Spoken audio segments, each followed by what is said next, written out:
अस्सलाम वालेकुम दोस्तों, क्या हाल चाल है। उम्मीद है कि आप सब ठीक ठाक होंगे। तो आज का जो लेक्चर मैं लेकर आया हूँ आप लोगों के लिए वो है 9th क्लास कंप्यूटर साइंस का पहले चैप्टर का लेक्चर नंबर 4। इससे पहले मैं अपने इसी चैनल पर 9th क्लास के कंप्यूटर साइंस के पहले तीनों लेक्चर जो थे वो अपलोड कर चुका हूँ। अगर आप लोगों ने अभी तक वो नहीं देखे तो आप लोग वो देख सकते हैं, समझ सकते हैं। वहाँ पे मैंने अपनी पूरी कोशिश की है कि आसान से आसान अल्फाज में आप लोगों को समझा सकूँ।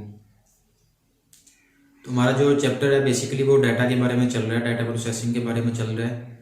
तो उसी का आज का जो लेक्चर है हमारा वो भी उसी से रेलेवेंट है। तो आज का जो लेक्चर है हमारा वो है डाटा टेस्टिंग के बारे में। डाटा टेस्टिंग बेसिकली है क्या चीज़ कि एक प्रोजेक्ट हमने कंप्लीट कर लिया है। प्रोजेक्ट कंप्लीट करने के बाद हमने उस प्रोजेक्ट को टेस्ट करना है, ठीक है ना। हमने क्या करना है, उस प्रोजेक्ट को टेस्ट करना है कि आया जो प्रोजेक्ट हमने तश्कील दिया है, बनाया है, उस प्रोजेक्ट में जो डाटा है हमने उसको टेस्ट करके ये चीज़ देखनी है, ये चीज़ वेरी करनी है कि जो हमारी रिक्वायरमेंट्स थी उस हिसाब से वो ठीक परफॉर्म कर रहा है, ठीक है ना। बल्कि जिन रिक्वायरमेंट्स को हमने मद्देनज़र रखते हुए इस प्रोजेक्ट को बिल्ड किया है, क्या वो रिक्वायरमेंट्स जो है वो इसमें इम्प्लीमेंट हो रही हैं, ये उन रिक्वायरमेंट्स पर पूरा उतर रहा है या नहीं उतर रहा, ठीक है ना। बेसिकली कॉन्सेप्ट जो है वो डाटा का यही है, ठीक है ना, टेस्ट डाटा का या डाटा टेस्टिंग का। तो लेक्चर की तरफ जाने से पहले अगर आप लोगों ने चैनल को सब्सक्राइब नहीं किया तो अभी चैनल को यूआरसीएस मेंटोर को सब्सक्राइब कर दें ताकि मेरी जो वीडियोस हैं डेली आपको मिल सकें। चलिए वाइट बोर्ड की तरफ चलते हैं, मैं आप लोगों के साथ डिस्कस करता हूँ आसान से आसान अल्फाज में ताकि आप लोगों को इजीली आसानी के साथ इसकी समझ आ जाए। तो बेसिकली टेस्ट डाटा का मैंने कॉन्सेप्ट आपको बताया है कि डाटा टेस्टिंग का कॉन्सेप्ट क्या है कि हमने क्या करना है कि एक जो प्रोजेक्ट हमने बिल्ड किया है उसको हमने वेरी करना है कि आया ये रिक्वायरमेंट के हिसाब से ठीक है या नहीं है, ठीक है ना। तो बस यही है इसका। और यहाँ पे मैं लिख देता हूँ इसके बारे में थोड़ा सा।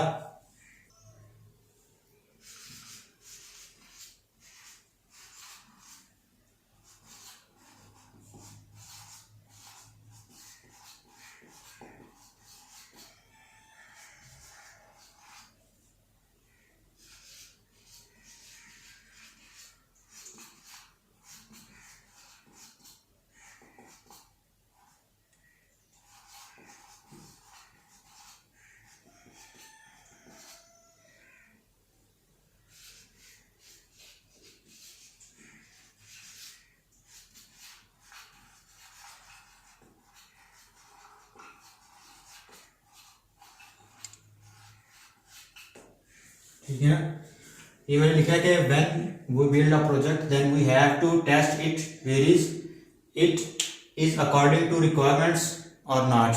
मतलब कि जब हम एक प्रोजेक्ट को बिल्ड करते हैं तो हमने उसको टेस्ट करना होता है बाद में कि ये हमारी रिक्वायरमेंट्स के हिसाब से है या नहीं है, ठीक है ना। इसका जो बेसिक कॉन्सेप्ट है वो यही है।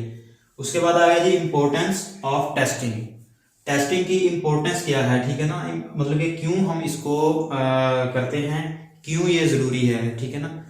तो टेस्टिंग की इम्पोर्टेंस इसलिए ज़रूरी है कि एक प्रोजेक्ट जब आपने बिल्ड कर लिया उसको लॉन्च करने के लिए, उसको मार्केट में ले जाने से पहले हमें टेस्टिंग ज़रूरी होती है ताकि हम टेस्टिंग कर लेंगे आया उसमें कोई एरर है, किसी चीज़ की कमी बेशी है, कोई ऐसी चीज़ जो उसकी फुली ऑपरेशनल नहीं है, तो हमने टेस्ट करके वो सारी चीज़ें देखनी होती हैं कि हर तरह से ये फंक्शनल हो, हर तरह से प्रॉपर वर्क कर रहा हो, फिर ही हम इसको मार्केट की तरफ लेकर जाएं, ठीक है ना। तो टेस्टिंग इम्पोर्टेंट इसलिए ज़रूरी है, ठीक है ना। आपकी बुक की एग्जांपल मैं कोट करता हूँ।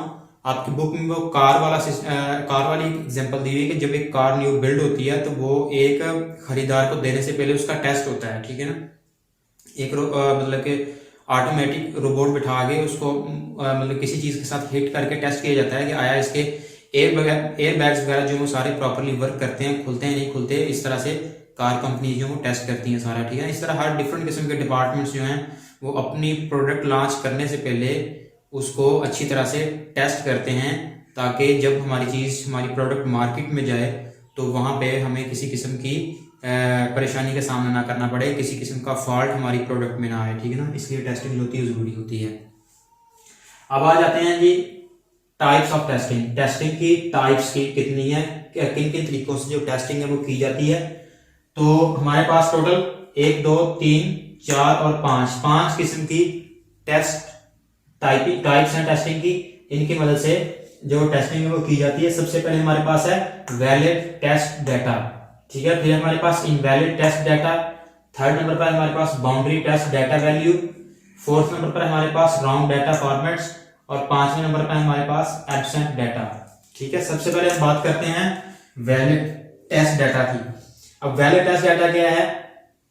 जो हमारी रिक्वायरमेंट्स थी हमारे प्रोजेक्ट में, हमने इंप्लीमेंट की हैं अपनी रिक्वायरमेंट्स, उन रिक्वायरमेंट्स में रहते हुए हमने क्या करना है, अपने डाटा की किसी एक खास खूबी को, किसी एक खासियत को हमने टेस्ट करना है, ठीक है ना।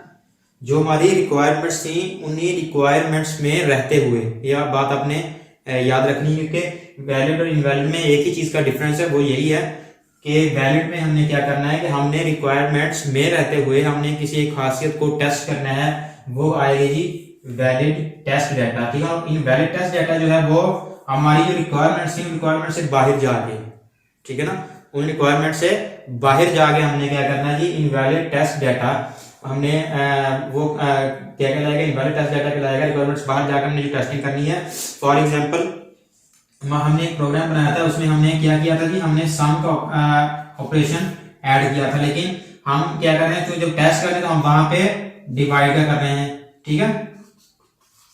तो ये क्या हो जी इनवैलिड हो गया, ठीक है। हमने किया था इसका, लेकिन हम कर रहे हैं इसका, तो वो हमें रॉन्ग आउटपुट शो कर देगा, वो हम बता देगा कि जी आपका जो आपने इनपुट ऐड किया वो इनवैलिड है, ठीक है। इसी तरह फिर आगे जी बाउंड्री टेस्ट डाटा वैल्यू। अब बाउंड्री टेस्ट डाटा वैल्यू क्या चीज है? या तो हमने सबसे मिनिमम जो हमारी वैल्यू है स्टार्टिंग पॉइंट की रिक्वायरमेंट्स, ये वैल्यूज कोई भी चीज कह सकते हैं, उनको टेस्ट करना है, या फिर हमारी जो सबसे एंड की सबसे बड़ी रिक्वायरमेंट या सबसे बड़ी वैल्यू हमने उसको टेस्ट करना है, बाउंड्री, ठीक है ना। बाउंड्री क्या होती है? स्टार्टिंग पॉइंट से लेकर एंडिंग पॉइंट तक जो होती है वो क्या कहलाते हैं, उसको कहते हैं बाउंड्री, ठीक है ना। ये मिनिमम और ये मैक्सिमम, ठीक है ना। तो हमें या इसको चेक करना है या इसको चेक करना है, ठीक है ना, वो किसमें आ जाएगा, बाउंड्री टेस्ट डाटा वैल्यू आ जाएगा, ठीक है। और उसके बाद है रॉन्ग डाटा फॉर्मेट्स। अब रॉन्ग डाटा फॉर्मेट्स थोड़ा सा इससे रेलेवेंट है, लेकिन थोड़ा डिफरेंट भी है। रॉन्ग डाटा फॉर्मेट्स में क्या हो जाएगा कि हमने हमारा जो फॉर्मेट था, हमारे रिक्वायरमेंट्स का जो फॉर्मेट था उससे हटके हमने और किस फॉर्मेट में उसको चेक करने की कोशिश की है, ठीक है ना। तो वो भी हमारे सामने आउटपुट जो है उसको शो नहीं होगा। फॉर एग्जांपल कि हमारे पास जो डाटा था वो था न्यूमेरिक वैल्यूज में, ठीक है ना। जो हमारी वैलिड वैल्यूज थी, हमारा जो रिक्वायरमेंट थी वो किसमें थी, न्यूमेरिक वैल्यूज में, लेकिन हम उसको किसमें कर रहे हैं, कैरेक्टर वैल्यूज में चेक करने की कोशिश करेंगे, तो वो रॉन्ग डाटा फॉर्मेट बन जाएगा हमारे पास, ठीक है ना। हम न्यूमेरिक के बजाय हम कैरेक्टर वैल्यूज यूज कर रहे हैं, ठीक है। इसी तरह एब्सेंट डाटा है, तो एब्सेंट डाटा जो लास्ट वाली हमारी एब्सेंट डाटा, उसमें क्या है जी, उसमें ये है कि उसमें हम क्या कर रहे हैं, हमारा एक जो रिक्वायरमेंट है वो पूरी रिक्वायरमेंट को शामिल नहीं कर रहे चेक करने के लिए, ठीक है ना। हम आधी या आधी से थोड़ी ज्यादा या कम इस तरह से, मतलब कि बीच में ही उसको छोड़ के उसको टेस्ट कर रहे हैं, ठीक है ना। उस रिक्वायरमेंट को पूरा एंड तक नहीं लेके जा रहे, आधे रास्ते में ही उसको छोड़ रहे हैं, तो वो किसमें आ जाएगा, एब्सेंट डाटा में। ये भी हमारा जो आउटपुट है वो इसी तरह से शो नहीं करेगा, ठीक है ना।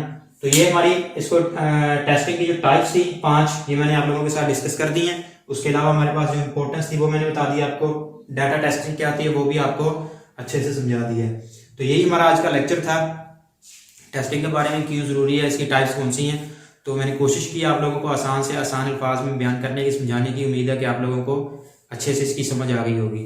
तो इंशाल्लाह आप लोगों से बहुत जल्द इसके अगले लेक्चर में मुलाकात होगी।